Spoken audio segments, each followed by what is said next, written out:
Adidas and Puma are one of the largest sportswear companies in the world, but it has a history very few people know. This is the story of the two brothers who started as business partners but became bitter enemies.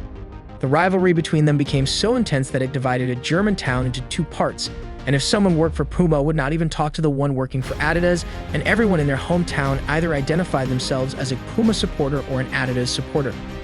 Let's see how this epic sibling rivalry began and how it changed the sports industry forever. The Dassler brothers were born to a middle-class German family. Their father was a cobbler by profession. Adolf was the youngest and the quiet one, while Rudolf was the eldest and extroverted. Adi was apprenticed by a baker and decided to follow in the footsteps of his father. Rudolf was drafted into the German army in 1914. After the end of the First World War, there was no reliable supply for material for production, but still Adi, always being passionate about sports and footwear, began making shoes in the back of his mother's laundry room using army debris. Rudolf also returned home from war and joined the police force, but left in 1923, deciding it wasn't for him. Rudolf later joined Adi in his shoe manufacturing business, and together they started the Dassler Brothers sports shoe factory.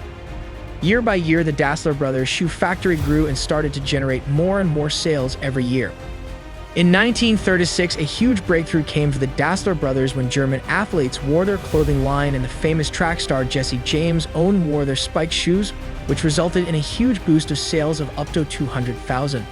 At that time, the Dassler brothers also joined the Nazi Party and saw it as an opportunity to promote their business, and after some time had become prominent members of the Nazi Party.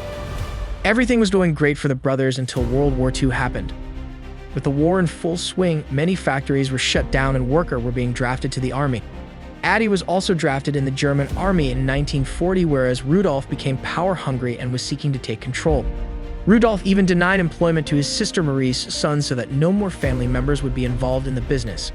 Adi came back from the war and took control of the company because Rudolf was drafted in the German army in 1943.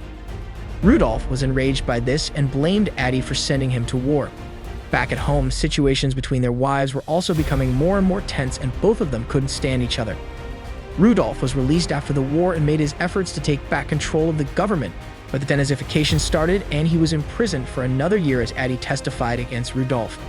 In 1946, Adi was also facing a potential time in prison, and to get back at Adi, Rudolf saw this opportunity and made a statement that Adi was the mastermind behind the weapons production in the factory. But the panel did not listen to Rudolf, and Adi was found not guilty, placing him again as the head of the company.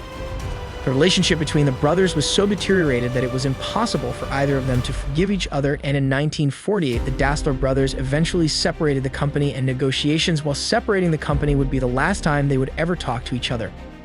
Adi retained the Dassler shoe factory and 2/3 of its employees, while Rudolf moved south of the river. Adi named his company by joining Adi and Das from his last name and formed Adidas. Rudolf copied this and first named his company Ruda, but later on it was changed to Puma as it sounded more athletic. Herzogenaurach became known as the town of bent necks because everyone checked to see which shoes you are wearing. Almost everyone who lived in this town either worked for Puma or Adidas and did not mix with each other. Both of the brothers left their companies for their sons and took the feud to their grave. Subscribe to the channel if you like this video, and don't forget to share it with your friends and family.